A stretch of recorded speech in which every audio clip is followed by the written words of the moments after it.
series, The Falling Away, no? It is started from 100 AD to 1450 AD.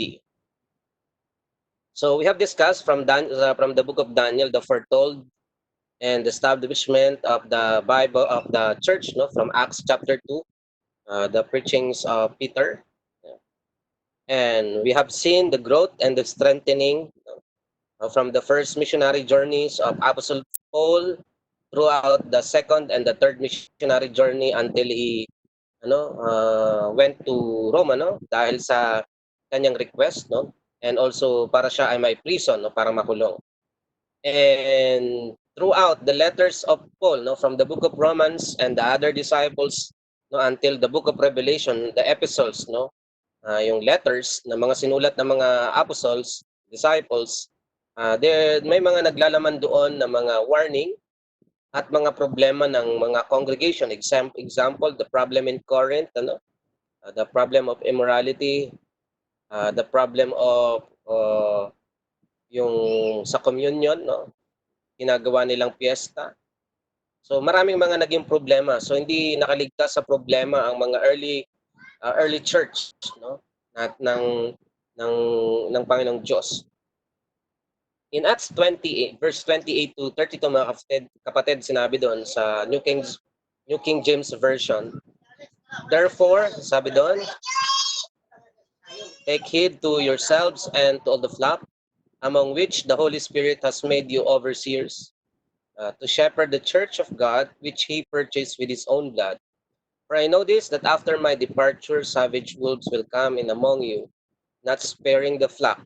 Also from among yourselves men will rise up, speaking of perverse things to draw away the disciples after themselves. So we can see yung sinabi ni ni Luke, no, ng ating ni disciple Luke in Acts 20 verse 20 to 32 na nakita niya na nagkaroon ng departure, nagkaroon ng mga savage wolves, yung mga pretending that they are Christians but they are preaching the other doctrine, the false doctrine, na at nakita niya in the midst of the congregations na mayroong mga lumilitaw talaga. Even in our years, no, even in our times, no, sa panahon ngayon, there are many congregations na lumayo o umalis sa Churches of Christ. No, they form their own sinasabi natin, nagkaroon sila ng yung form ng kanilang congregations na according to their yung gusto nila, no? Gusto nila in terms of doctrine, yung gusto nila in terms of how the fellowship works, how the process of the worship happen, no, yan yung mga problema, yung mga nangyari. And even sabi nga natin self-interest, no, those who loves their tummy more than loving God. Sabi doon ang warning ni Luke, no, sabi niya sa verse 31, therefore watch and remember that for 3 years I did not cease to warn everyone night and day with tears.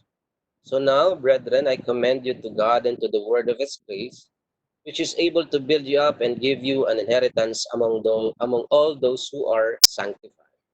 So makita natin sa loob ng 3 taon, no, nag-continuous ang pagbibigay ng warning ng mga disciples that there will be a time, and the time will come that people, no, will fall away from the truth, no, will teach their own doctrine within their own benefits. Sabi doon sa 1 Timothy chapter 4 verse 1 to 3, now the Spirit expressly says that in latter times some will depart from the faith, giving heed to deceiving spirits and doctrines of demons, speaking lies and hypocrisy, having their own conscience seared with a hot iron.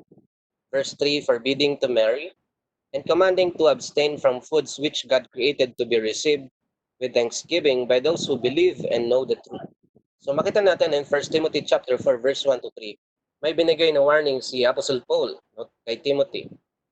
Sabi niya, in latter time, darating ang panahon na marami ang lalayo at aalis sa kanilang pananampalataya. Marami ang magpapadala sa mga pandaraya ng masamang spirito ng demonyo, no? At mga doktrina ng demonyo. Ngayon, ano ba yung tinatawag nating doktrina ng demonyo? The doctrines of demons are the doctrine which Jesus Christ did not teach, di ba? Did not taught.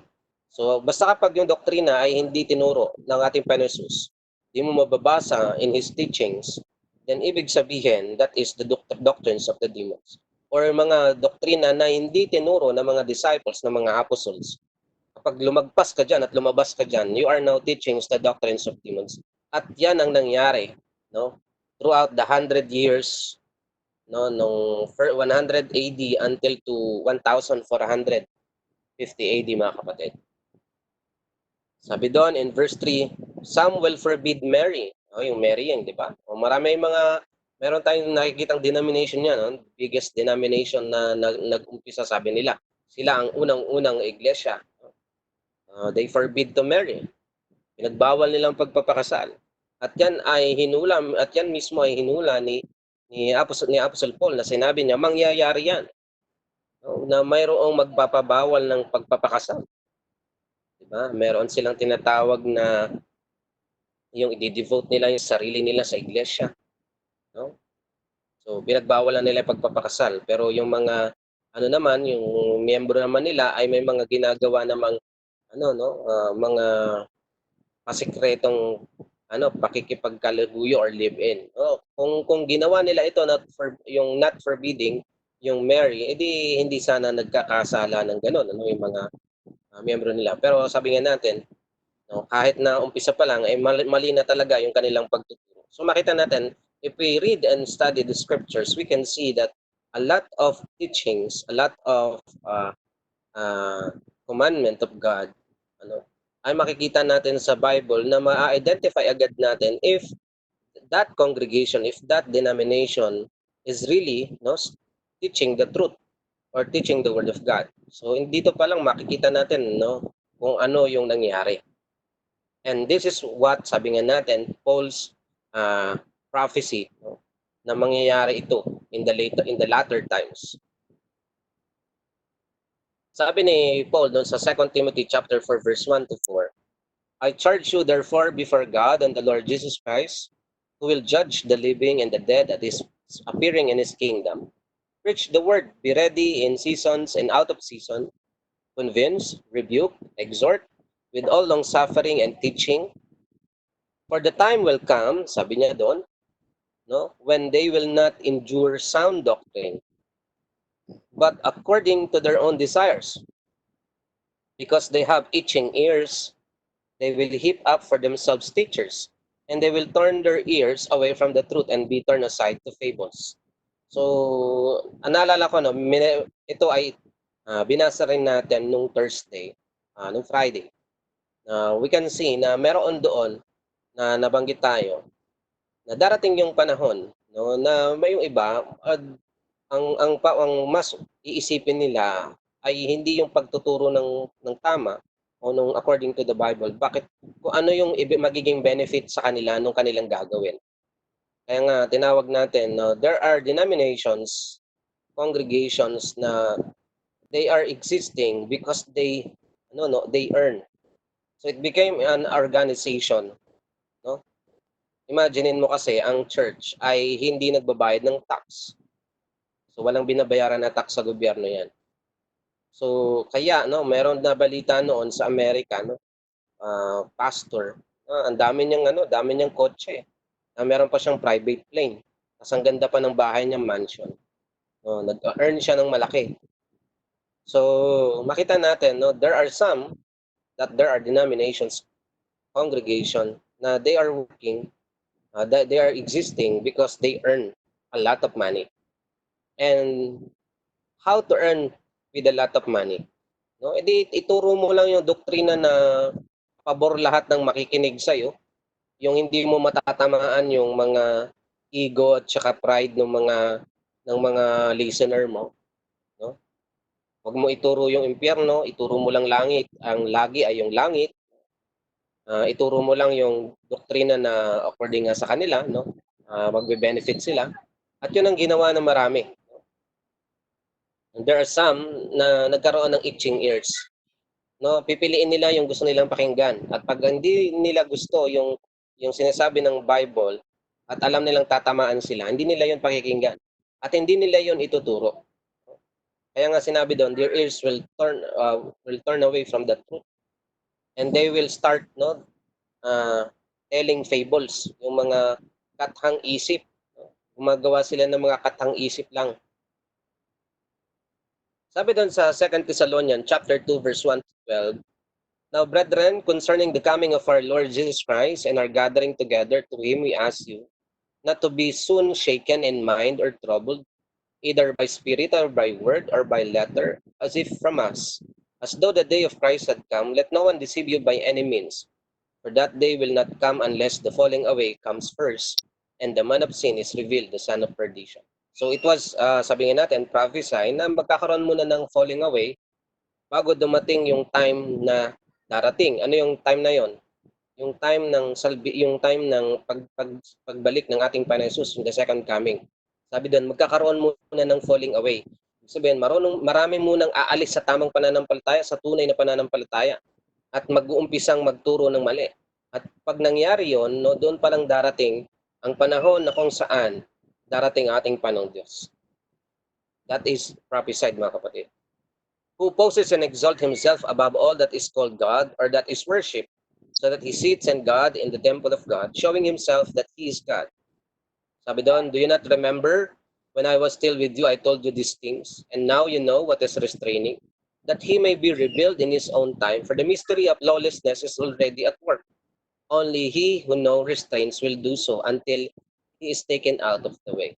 Makita natin no, yung verse 4, no, merong denomination tatamaan nito, no, showing himself that he is a God or he is God, no.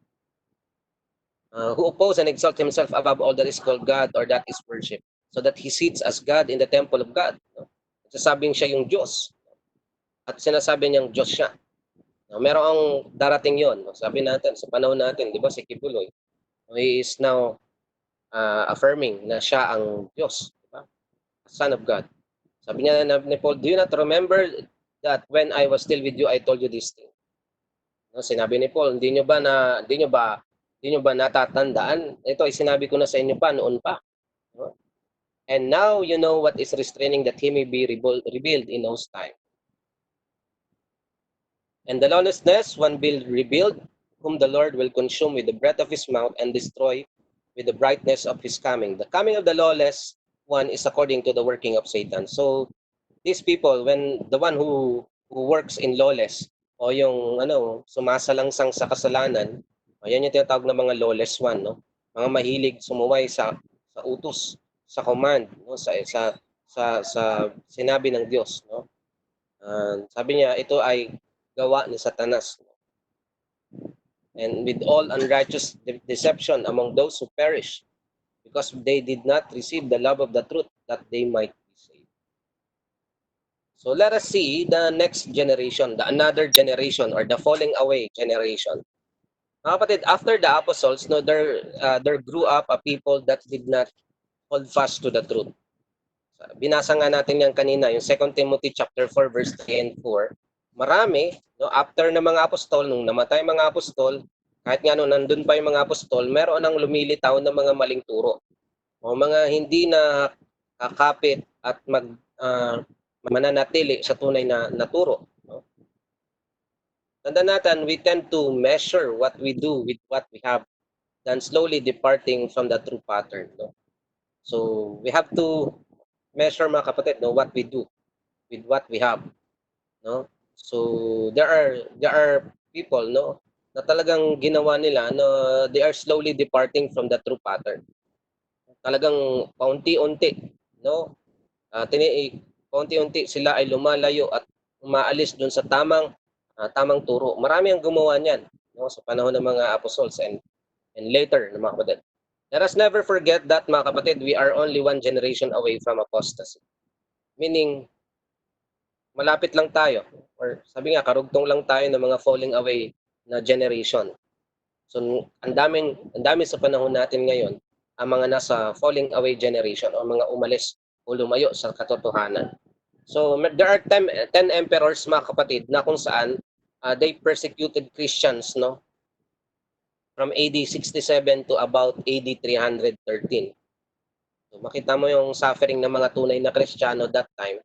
Imagine mo 10 emperors. So kada emperor gaano katagal yan namumuno? 30 years, 20 years, 40 years, no?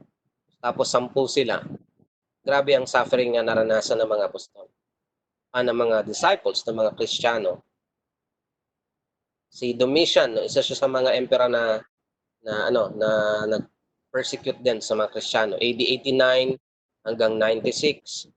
Si Trajan, no, from 98 to 117. Si Marcus Aurelius, no, 161 to 180. Septimus Severus, 193 to 211 AD. Si Caracalla, 211 to 217. Si Maximus, 235 to 238. Si Decius, 249 to 51. Si Valerian, no, so 253 to 260. Diocletian and Maximian, no, 284 to 305. Si Galerius and Maximus, no, 305 to 311. Si nung time lang ni Constantine, nagkaroon ng tinatawag na Order of Toleration. Nung pinasa iyon, yung Order of Toleration, inallow na ang mga Kristiyano na malayang mag-worship, malayang magsamba. Nung nagkaroon ng edict na Orders of Toleration. Noon kasi walang religious toleration. So ang meron is religious persecution. So Christianity continually persecuted from the time of Domitian until the time of Constantine.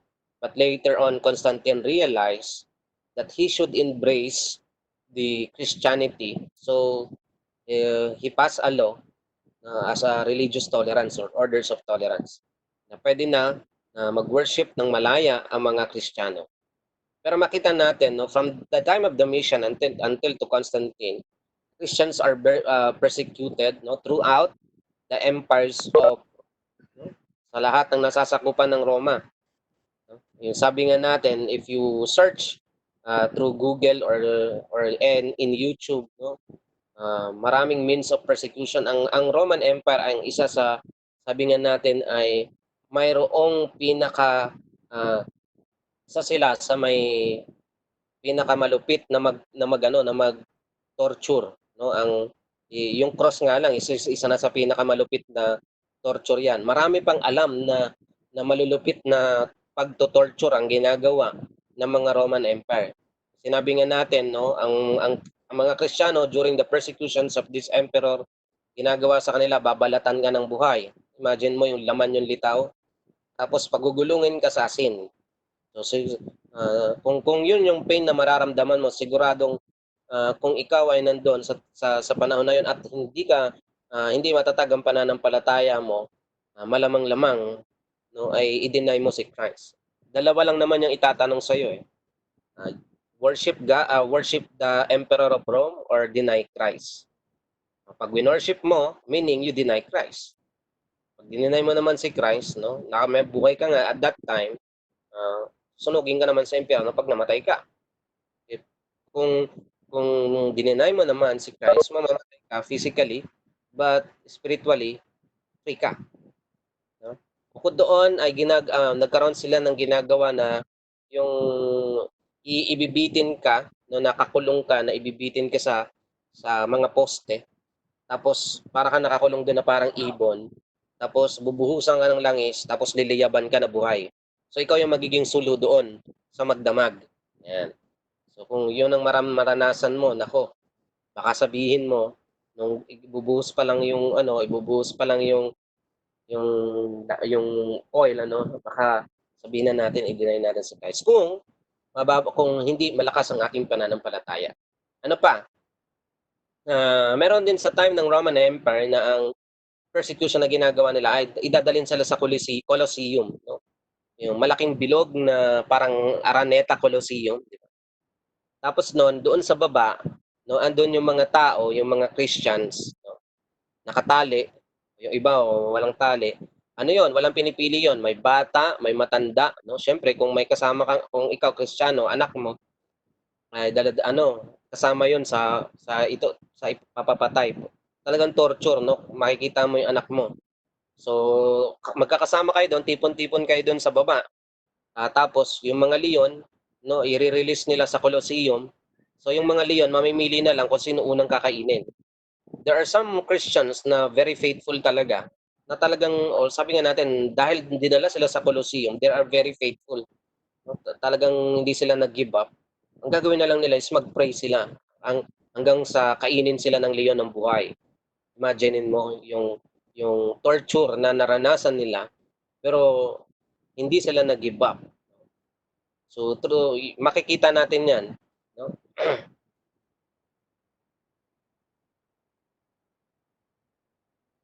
So mga kapatid, there are benefits naman doon sa persecution ng mga Christians. Ano 'yan? Kept the church for free from pretenders. Dahil merong persecution, hindi mananatili yung mga yung tinatawag nating nagkukunwari na Kristiyano. No, makapagkunwari ka pa ba kung meron kang persecution na mararanasan? Bakit ka pa magkukunwari, no? Sabi mo na kagad, give up kasi hindi ka naman talaga tunay na Kristiyano. So yun yung benefit, no, ng persecution. Hindi nanatili yung mga pretender, yung mga nagkukunwaring Kristiyano. At syempre yung church ay na panatili na doon sa pagtuturo ng maling doktrina, no? Kasi nga sabi nga natin, may mga lumitaw na religious group sa panahon na nangangaral ang mga disciples na nagtuturo na sila Kristiyano din, pero iba ang tinuturo nilang doktrina. Pero ano nang ginawa, no? Dahil sa persecution, itong mga to, syempre, mauna na magi-give up yan, una na silang mag-fall away, no? Una na silang aalis sa katotohanan, no? Sasabihin nila, i-deny na nila, no, yung pagiging Kristiyano. So hindi na ma-spread pa yung maling turo dahil nga wala na yung mag-spread ng maling turo dahil nga hindi niya na pinanindigan yung kanyang pagiging Kristiyano dahil nga ayaw niyang mamatay. Meron din na nangyari din na marami din ang ni-renounce nila yung kanilang pananampalataya, meaning nag-give up na sila sa kanilang pananampalataya. Sinabi nila hindi sila Kristiyano, pinagsisilbihan, sila ay tinatanggap nila na ang emperor ang siyang Diyos. Roman Empire kasi is like an atheist, eh. No? The emperor claimed that they were God, no? Sila ang Diyos. So sila ang dapat i-worship. So marami ang mga naging Kristiyano na talagang ni-renounce nila yung pananampalataya nila at nag-compromise. In 150 AD mga kapatid, no, nagkaroon ng turo na merong elder na mas mataas pa sa other elder. No, kasi tandaan natin sa scripture sa Timothy and Titus, tinuro doon ang elder and bishop ay an office lang. No, it is kung ano yung trabaho mo lang, no? At pero itong elder and bishop are, sabi nga, use interchangeably, no? Ibig sabihin, pwede mong gamitin yung word na bishop, pwede mong gamitin yung elder, pero isang office lang yun, parehas lang. No, dumating yung time na merong mas mataas pa na elder. Pero sa iglesia, sa church, no, sa setup ng Diyos, sa tinuro ng mga disciples sa Timothy and Titus, ang elder and bishop iisa lang 'yan. Nagkaroon ng tinatawag na noong 200 AD, nagkaroon ng one bishop per church. Imagine mo, may mga elder ka, tapos sa kada congregation, merong isang bishop na mas mataas sa elder na hindi naman tinuro ng Biblia, sapagkat sabi nga natin kanina, ang elder or bishop ay used interchangeably, meaning ginagamit siya, pwedeng bishop o elder, pero same lang sila ng office. Pero ginawa nila noong 200 AD, mas sinabi nila na mas mataas ang bishop. May mga nagturo na congregation na mas mataas na ang bishop, no? At nasasakupan niya yung elder. So yan ang ginawa, no, doon nung binago yung organization o yung setup ng congregation.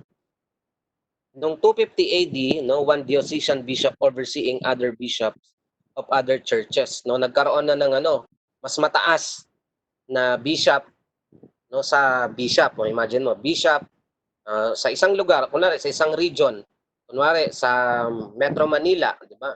Marami yan, NCR. Maraming mga lugar yan sa NCR. Ang gagawin ay may mas mataas na bishop na umahawak sa buong NCR. Pero yung mga lugar sa NCR ay may mga kanya-kanyang bishop. At may mas mataas pa doon na bishop. So yun yung tinatawag nating diocesan o one diocesan bishop, no, overseeing other bishops of other churches. Nagkaroon yan. Pero noon, sabi nga natin, if we read it, Timothy and Titus, walang ganun. Walang sinetap na ganun. 300 AD, nagkaroon ng metropolitan bishops, no, overseeing other diocesan bishops. So nagkaroon naman, sabi nga natin, no, nagkaroon ng one metropolitan bishop. No? Meron pang mas mataas doon sa diocesan bishop. No? So yan, merong nag-oversee sa kanila na mas mataas, tinatawag na one metropolitan bishop. So yan yung pinalitan nila, no, na ni-replace nila yung kung ano yung nakalagay sa Bible. Nagkaroon pa ng one patriarch overseeing metropolitans. Man replaces creeds. Yan. Pinalitan na, ang dami nilang pinalitan. No? So ito, makita natin, no, yung Rome, no, Romania, Constantinople, no, Antioch, Jerusalem, Alexandria. So nagkaroon ng one bishop lang na kumokontrol sa lahat. O, even yung Carthage, yung Ravenna. So ito yung tinutukoy natin kanina, mga kapatid. Ang original, sa isang congregation, may elders. Ibig sabihin, hindi nag-iisa, marami sila. Pero walang above of the other. Doon, sa setup ng Panginoong Diyos, ang mga elders ay pantay-pantay sila. Sa mga elders nito, ang trabaho nila is pangalagaan yung congregation, no? Magbigay ng advice, magbigay ng tulong. Ibig sabihin, sila yung mas may mataas na wisdom in regards sa scriptures at sa experience sa iglesia. At maganda yung kanilang characters. Yun yung pag binasa mo ng Timothy and Titus, no, sa chapter 2, makikita mo doon yung mga sa chapter 1 ng Timothy and Titus, sa chapter 2, makita mo doon yung mga tinatawag nating mga characters or attitudes na dapat na gawin ng mga elders para ma-qualify. Pero ginawa ng sabi nga natin, no, ginawa ng mga nagpalit ng organization, nagkaroon ng bishop. So sa elder, no, sa mga elders may mas mataas pa sa kanila, tinatawag nating bishop. Tapos sa bishop may mas mataas pa sa kanila na bishop ulit. No, tapos sa bishops ulit may mas mataas pa ulit. O metropolitan bishops. Yan ang nangyari. Hanggang sa nagkaroon ng diocesan bishop, no? Hanggang nagkaroon ng archbishop. No? Yan yung archbishop na. Hanggang sa napalitan ng papa. Di ba yung pope ng 588. So imagine mo 'yon. Ganyan ang ginawa na binago doon sa falling away sa church history. Binago nila yung organization ng church.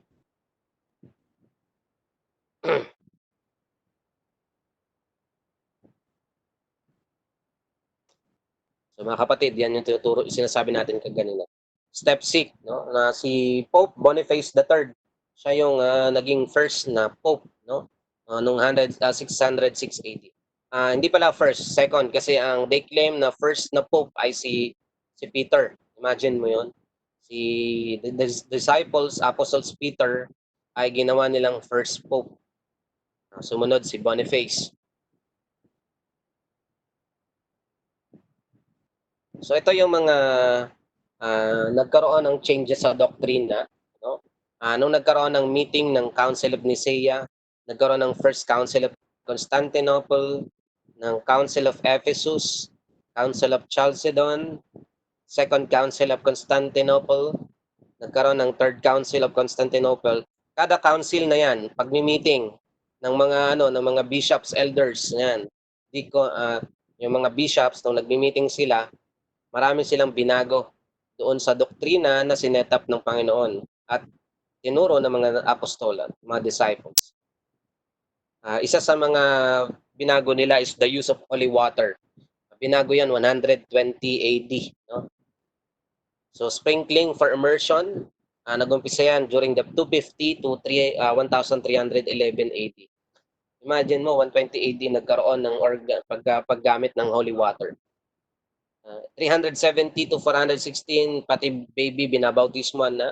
If you read the book of Acts, no, walang binautismoan na bata because sabi nga natin, baby are not sinners. Kasi hindi pa nila alam yung kautusan. So since hindi mo pa alam ang utos, wala kang i-violate.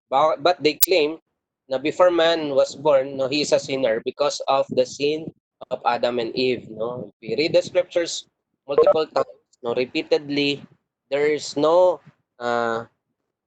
command, or there is no verses, no, written in the Bible na it says na namamana ang kasalanan. Ang namana natin kay Adam and Eve is the suffering or yung consequences ng kanilang choice, yung pagkakaroon ng death o kamatayan. Pero yung manahin mo yung sin literally, no, hindi.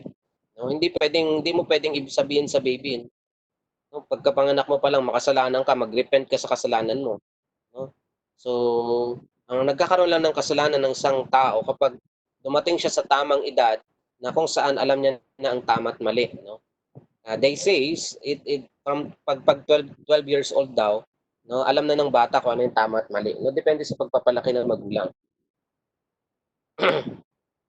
Celibacy, no, tinuro din 313. The Latin Mass 394. 220 tinuro yung about sa purgatory, no? Penance, no?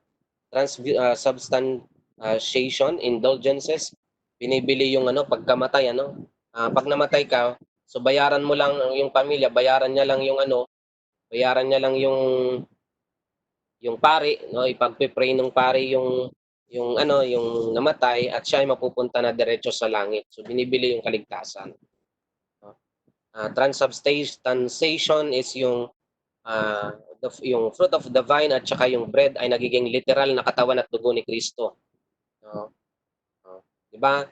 Sino kapag naka-attend na kayo ng misa ng Catholic, no, nung bata ako, uma-attend pa ako niyan, di ba? Tinataas yung tinapay, yung bilog, ostya, no? Sabi pa namin ng mga bata kami, kapag dumikit ang ostya sa ngalangalan mo, makasalanan ka pa, no? So, they teach na ang pag kumain ka ng ostya, magiging mabuti ka, no? Ano pa? So, transubstantiation, pag pinag-pray nila, itong bread na ito, magiging literal na katawan ng dugo, katawan ni Kristo. Tapos yung fruit of the vine, no, meron nga akong tanong niyan noon bakit yung pare lang yung umiinom ng fruit of the vine? Samantalang in Corinthians, sabi ng Panginoong Hesus, no, remember me, no? Sa pamagitan nitong bread at ito ng wine. So lahat ng apostles, pinainom niya ng ating Panginoong Hesus. Hindi niya sinabing, sige, ako lang iinom ng fruit of the vine. Ang tinuro ng mga pari, no, ay sila lang ang iinom ng fruit of the vine, no? Baka kasi hindi fruit of the vine yun, baka literal na alak talaga yun, Ganun. So sabi nila, yun ay literal na dugo. So parang wala kang karapatan na inumin yung dugo ng Diyos, no, kundi sila lang mga pare. So that is not true, no? So sabi nga natin, penance, purgatory, Latin Mass, celibacy, o yung hindi pag-aasawa, no? Tinuro nila. Dapat hindi mag-aasawa ang pare, no? Dapat single. Kahit yung madre, di ba? Hindi pwede mag-asawa, dapat single lang, virgin. So nagkaroon ng primacy of Peter, no? Na siya ang pinakamataas, no? Siya ang pinakaama ng lahat. Naging si Peter na. Kaya makita mo, no, nung bata ako, na lumaki ako na, di ba kapag may mga palabas na tungkol sa heaven, laging si Peter yung pinapakita, tapos may hawak naman, no? Na si Peter yung pinakahigit sa lahat ng mga apostol. Yan nangyari yan. Yung worship of Mary, alam ko yan, nung bata ako, at the age of 5 years old, 6 years old, no, sa daycare na pinapasukan ko noon, ang teacher namin ay katekista. No, every 3 p.m. tsaka 6 p.m. nagdadasal kami. Pupunta ako doon sa bahay nila ng teacher na yon. Turuan niya mag-grocery. Kaya kabisadong-kabisado kayo yung Aba Ginoong Maria. So paikot-ikot no doon sa rosary. And ang center of worship napunta kay Mary.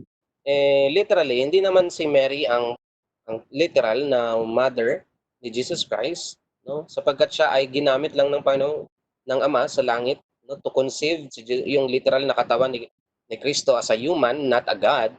So naging ina si Mary ni Jesus nung siya ay tao, pero nung ang Panginoong Jesus ay nag-resurrect sa langit, no, literally wala siyang kaugnayan kay Mary sapagkat hindi pwedeng maging mother God si Mary, no? Kasi hindi naman God si Mary.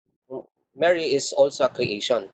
And after Jesus Christ ay nagkaroon pa ng mga anak si Mary, no? Ibig sabihin yung mga naging anak pa ni Mary, mga God din 'yon, hindi lang si Christ. Marami naging kapatid si Kristo sa katawang lupa, no? Dahil nagkaroon pa ng mga anak na lalaki at babae si Joseph and Mary. So dapat hindi wino-worship si Mary as a God. Forbidding to eat meats, no? Yan ay mga binigay. Religious holidays. Ano yung mga religious holiday natin? Yung 'di ba pag December, yung 3 hari, no? Binago 'yon. Hindi naman 3 hari 'yun eh. At saka hindi sila tatlo, 'di ba? Mago, yung mga mago 'yon. Ibig sabihin mga mga magus o mga wise men. At hindi sila tatlo, marami sila dahil pag caravan, di pwedeng tatlo lang kayo maglakbay tapos ang mga dala ninyo mamahalin. Kasi madali kayong hold upin, no? Dahil naglalakbay lang kayo. So, ano pa? Yung Christmas, di ba? Hindi naman yan tungkol kay Jesus Christ talaga. It is tungkol kay Nicholas or Nikolai, di ba? So, ang dami mga sinetap na mga bago. So, religious holidays, ginamit yan para ang tao ang ma-divert ang kanilang paniniwala to Christianity, no?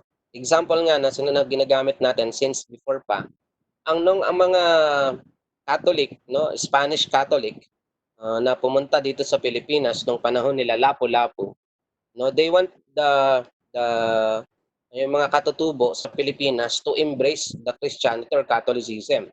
At isa sa mga sinasamba ng mga Pilipino, sinaunang Pilipino sa atin, ay mga anito o yung mga rebulto na mga parang nakaupo, no, na mga anito.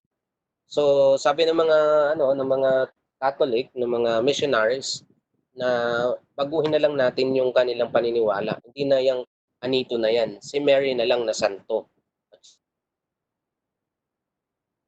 Saka si Jesus Christ na santo. So they divert, no, yung paniniwala ng mga tao doon para mapunta doon sa Christianity. So adapt ginawa nila. Images, no, instrumental music. Wala kang mababasa sa Book of Acts na nag-gather ang mga kapatiran at nag-play sila ng instrumental music sapagkat they worship, no, from the heart, strings from the heart yung ginagamit nila, o salo in the Greek or salontes, mga kapatid. So mga kapatid, the scriptures not followed, no, in doon sa mga tinuro ng ating Panginoong Hesus. Elders not highest office. Ano pa? Gospel was not sufficient, no? Burial in water not essential. Purity of life not necessary. Men became the standard. Religious political organization and worship become realistic. Wait lang mga kapatid, nag-message na sa akin si Brother Michael Rama.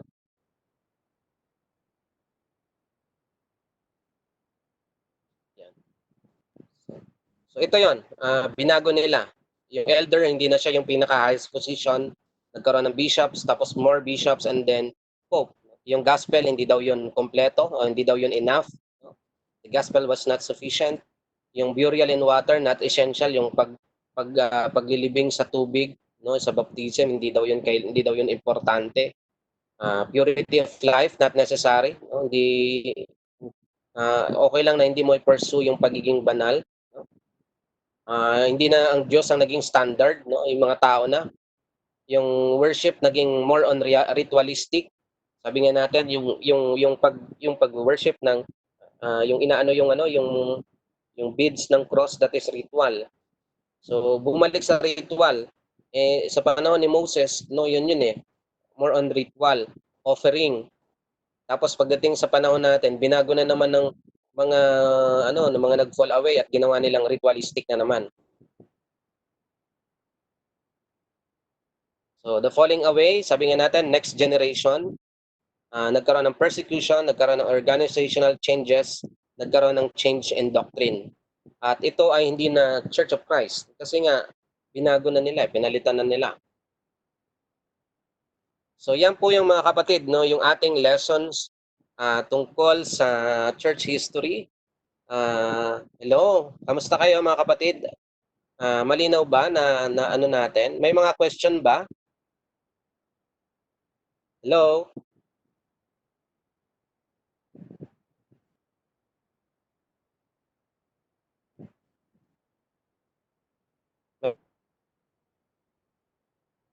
Tanong kayo mga kapatid? Okay na, malinaw naman. Aris,